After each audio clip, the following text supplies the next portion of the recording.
Hello and welcome to my channel homeopathic solution. मैं doctor Priyanka. आज आपसे बात करूंगी अस्थमा के बारे में।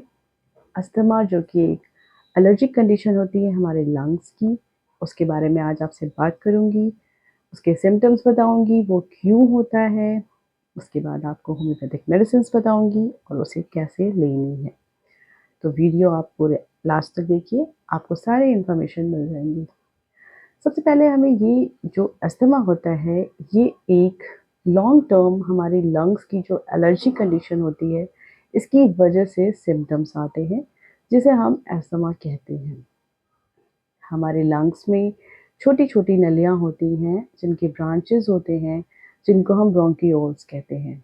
और जब इन ब्रांकियोल्स में इन्फ्लामेशन हो जाता है, सूजन हो जाती है, जिसकी वजह से इसमें स्पैज़्म होता है। स्पैज़्म यानी कि सिकुड़न होता है, और इसकी वजह से ही हमारे जो लंग्स हैं, इसमें ब्रीथलेसनेस की कंडीशन आती है और पेशेंट को सांस लेने में दिक्कत होती है, यानी कि उसे हफनी टाइप की आएगी।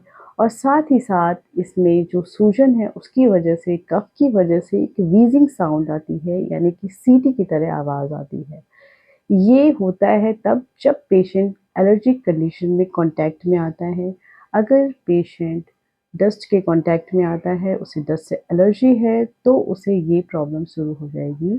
यानी कि उसे लगभग 10 से 15 मिनट तक ब्रीथलेसनेस की कंडीशन होती है, वीजिंग साउंड होता है, कफ की कंडीशन होती है। इसे ही हम अस्थमा कहते हैं।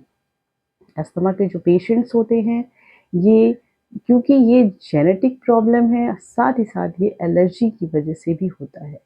और इन दोनों कंडीशन की वजह से जो पेशेंट होता है, वो एलोपैथिक ट्रीटमेंट जब लेता है तो उसे थोड़ी देर के लिए रिलीफ होता है, लेकिन ये कंडीशन पूरी तरह से ठीक नहीं हो पाती है।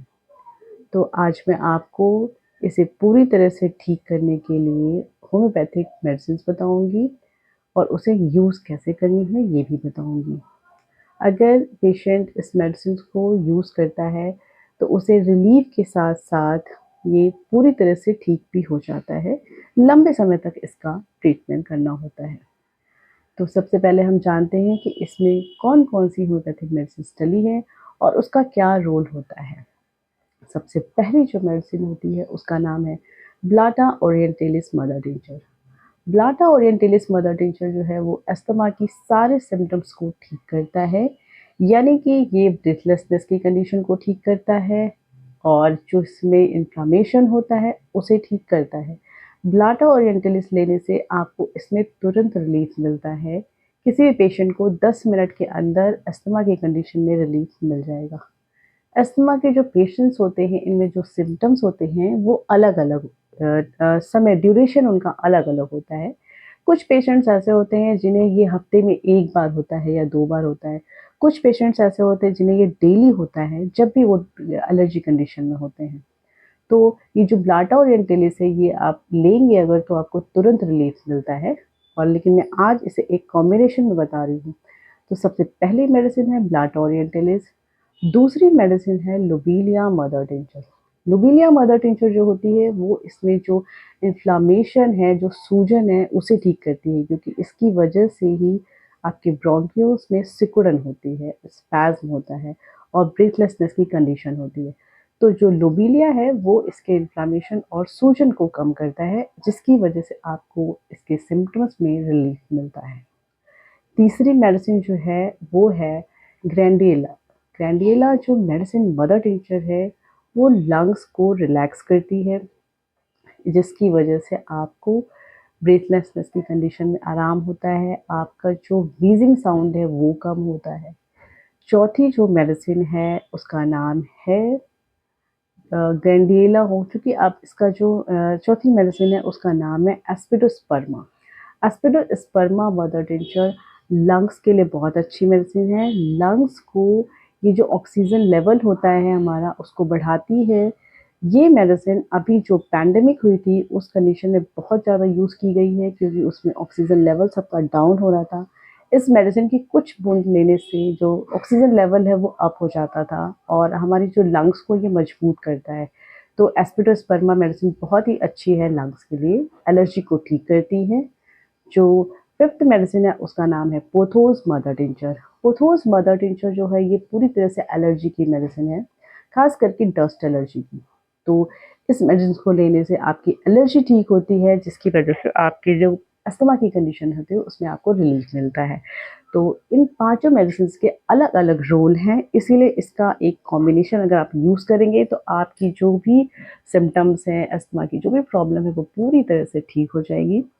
इसे आपको होम्योपैथिक शॉप से लानी है और इसे आपको बराबर मात्रा में एक बॉटल में लेनी है। यानी कि आप इसे मेडिसिन को लाएंगे और एक खाली बॉटल में आप इसे इक्वल क्वांटिटी में डालेंगे। 10 ml आपने ब्लाटाओरेंट टेलिस डाली, फिर आप 10 ml लोबीलिया डालेंगे, 10 ml ग्रैंडियोला, 10 ml pothos and last में 10 ml एस्पेरोस्पर्मा डालेंगे।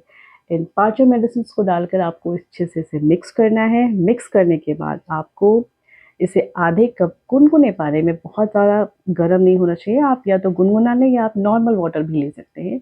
इसमें आपको 20 ड्रॉप्स डालनी है और इसे आपको सुबह, दोपहर, शाम को लेनी है। और आपको इसे लेनी है, आप 10 दिन में ही इसमें आप रिज़ल्ट आपको आने लगेगा, 10 दिन में ही आपकी कंडीशन ठीक होने लगेगी। अगर आप बच्चों को ये मेडिसिन दे रहे हैं तो आपको इसकी डोज़ आधी करनी होगी, यानी कि 10 ड्रॉप्स देनी होगी सुबह, दोपहर, शाम। बच्चों की ये कंडीशन लगभग 2 से 3 महीने में ठीक हो जाती है और एडल्ट्स की कंडीशन में इसे आपको लंबे समय से यूज़ करना पड़ता है। आप इसे यूज़ करेंगे 3 मंथ्स तो आपको ऐसे ही डोज़ चलानी है, यानी कि सुबह, दोपहर, शाम 20-20 बूँद लेनी है। लेकिन आफ्टर 3 मंथ्स आपको इसे, यानी कि अगले 6 महीने में आपको इसे 2 बार कर देनी है, सुबह और शाम इसे यूज़ करनी है। साथ ही साथ आप इसके अच्छे रिज़ल्ट के लिए बायोकेमिक कॉम्बिनेशन नंबर 2 भी यूज़ कर सकते हैं, जो कि अस्थमा के लिए ही होती है। इस कॉम्बिनेशन के साथ आप बायोकेमिक कॉम्बिनेशन नंबर 2 भी यूज़ करें, ये टैबलेट फॉर्म में होती है। इसे आपको लगभग 2-2 गोली सुबह, दोपहर, शाम चूसनी है, डायरेक्ट टंग पर डालकर आपको चूसनी है और साथ ही साथ ये कॉम्बिनेशन आपको लेना है। ये 2 मेडिसिन आपको यूज़ करनी है। आप देखेंगे कि आपके अस्थमा की कंडीशन में बहुत इम्प्रूवमेंट आई है और लगातार यूज़ करने से आपकी ये कंडीशन बिल्कुल ठीक हो जाती है। काफ़ी पेशेंट्स में ये बिल्कुल ठीक हो चुकी है, उन्हें अब ऐसी कोई प्रॉब्लम नहीं होती है, अगर वो एलर्जिक कंडीशन में भी आते हैं फिर भी। तो ये हैं ये अस्थमा की सारी मेडिसिन्स और अस्थमा के बारे में सारी इन्फॉर्मेशन। अगर आपको मेरी बताई हुई नॉलेज अच्छी लगी हो तो चैनल को लाइक और सब्सक्राइब ज़रूर करें और कोई भी क्वेरी हो तो आप कमेंट सेक्शन में लिख सकते हैं। किसी और डिज़ीज़ के बारे में आपको जानना है तो वो भी आप लिख सकते हैं, मैं उसके बारे में सारी इन्फॉर्मेशन का वीडियो बना दूँगी।